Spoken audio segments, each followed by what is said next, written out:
ना रंग देखते हैं ना रूप देखते हैं, ना रंग देखते हैं ना रूप देखते हैं, हम तो शिव गुरु के शिष्य हैं, सच्ची भक्ति का स्वरूप देखते हैं। सबसे पहले अपने शिव गुरु के चरणों में प्रणाम करती हूँ। माता पार्वती के चरणों में प्रणाम करती हूँ।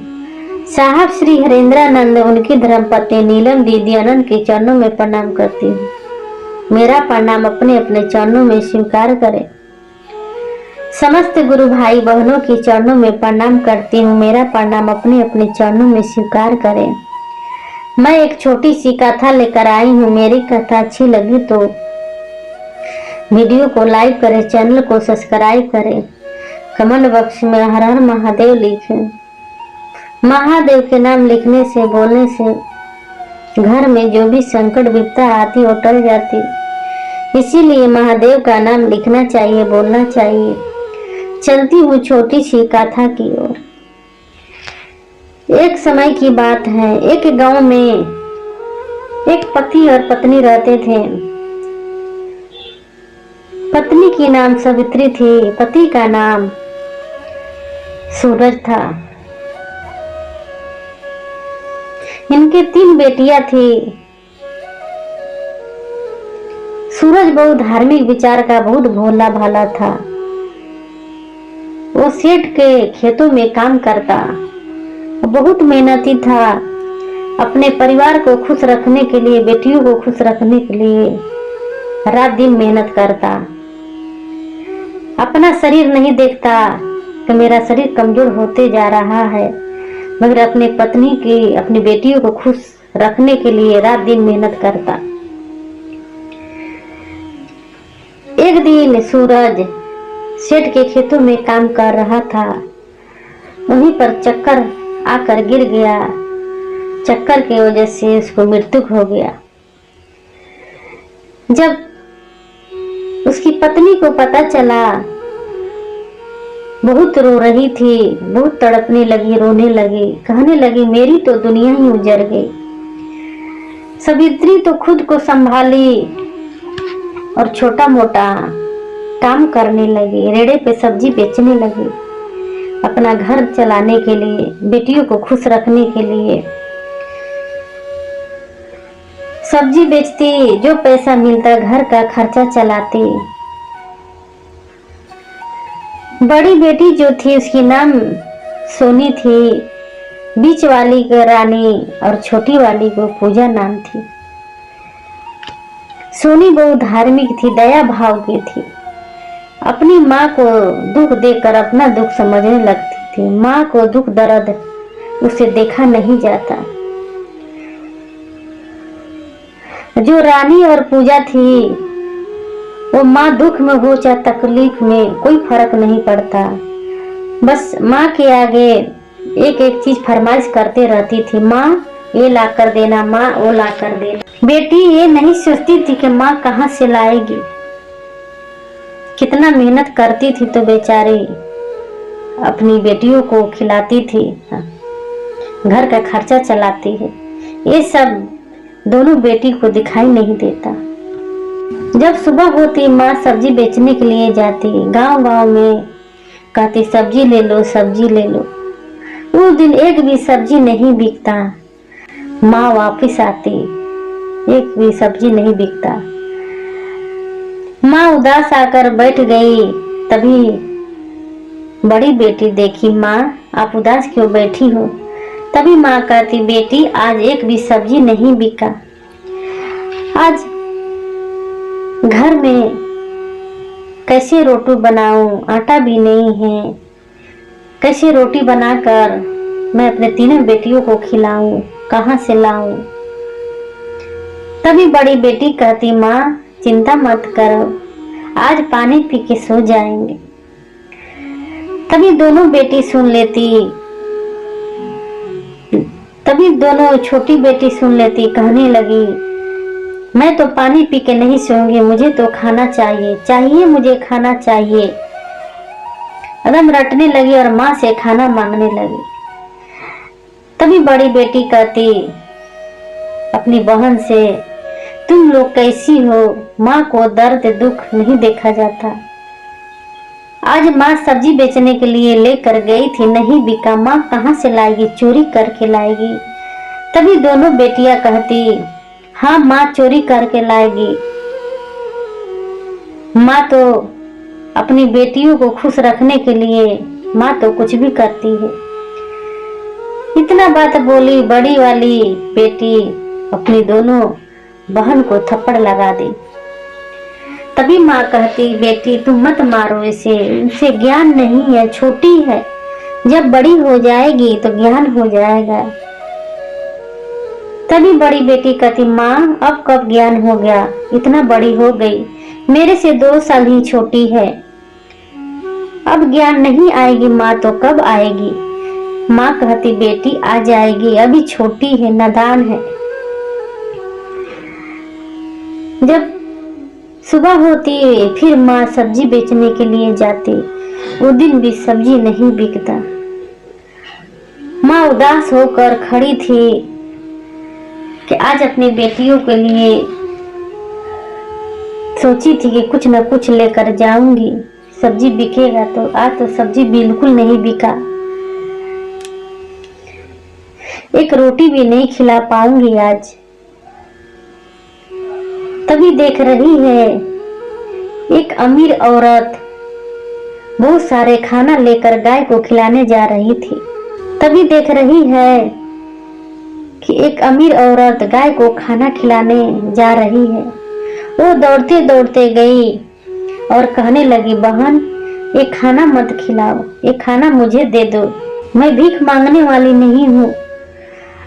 कुछ दिन पहले मेरा पति को देहांत हो गया, मैं अपनी बेटियों को खिलाने के लिए आज एक भी रोटी नहीं है, मेरे पास एक अन्य का दाना नहीं है, मैं सब्जी बेचती हूँ, मेरा सब्जी एक भी नहीं बिका, ये खाना दे दो, मेरा बेटिया खा लेगी।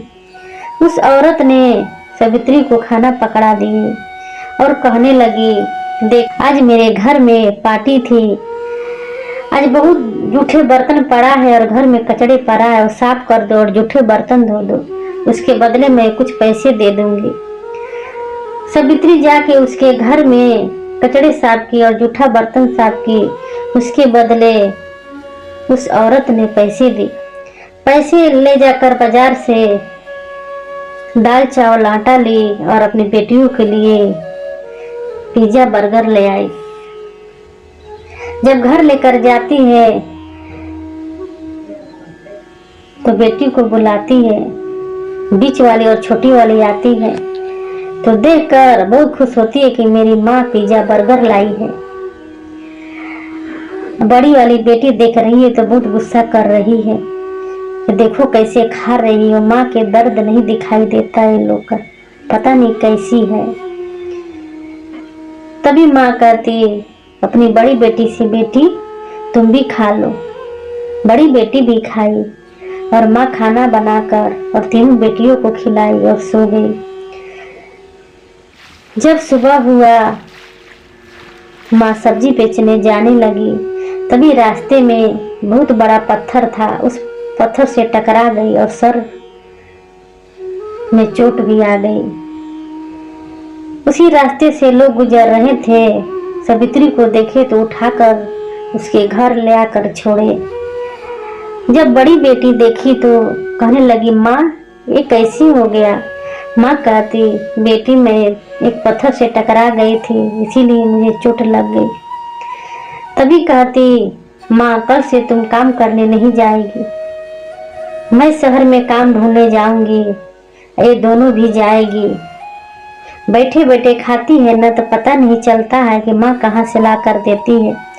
जब बाहर की दुनिया देखेगी, जब काम करेगी तभी पता चलेगा कि हाँ कितना मेहनत करना पड़ता है रोटी के लिए। जब सुबह हुआ, बड़ी बेटी दोनों बहन को लेकर साथ में चले गई काम ढूंढने के लिए। चलते गई जंगल की ओर गई तो बीच वाली छोटी वाली सोचने लगी, ये तो जंगल है, इधर बहुत सारे जानवर होंगे, कहूँ शेर और दिखाई देगा तो दीदी को उसी में धक्के मार देंगे, जानवर खा जाएंगे। मन में दोनों बहन सोच रही थी, तभी देख रही है कि दो शेर अपने में लड़ाई ले रहे थे। उसकी बहन आगे थी और दोनों बहन पीछे थी। बस छोटी बहन ने अपनी बड़ी बहन को धक्का दे दी। जब धक्का दी तो शेर देख लिया, शेर पीछे पड़ गया। वहां से बड़ी बहन जान बचाकर भागते गई, भागते गई, भागते गई। तभी भागते भागते नदी के पास चले गई। वहां पर 3 नदियां थी। उसी जगह में वो दोनों बहनें भी आ गई। वहां पर एक परी आई। परी कहने लगी कि देखो, मैं जरूरतमंदों को पूरा करती हूँ, गरीबों को दया करती हूँ।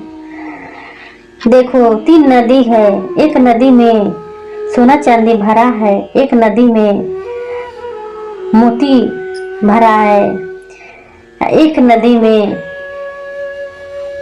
जरूरतमंदों उसे सेवा सत्कार करना है, दया करना है,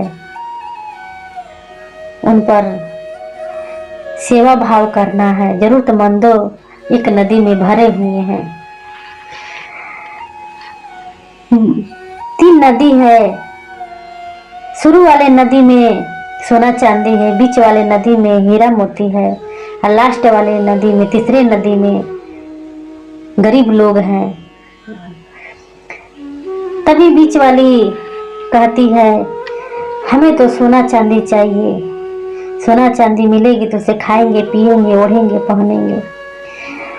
छोटी वाली सोचती तो मुझे हीरा मोती चाहिए। वो हीरा मोती वाला नदी में चले गई, ये सोना चांदी वाली नदी में चले गई। बड़ी बेटी कहती, मैं तो जरूरतमंदों को पूरा करूंगी, सेवा सत्कार करूंगी, सेवा सत्कार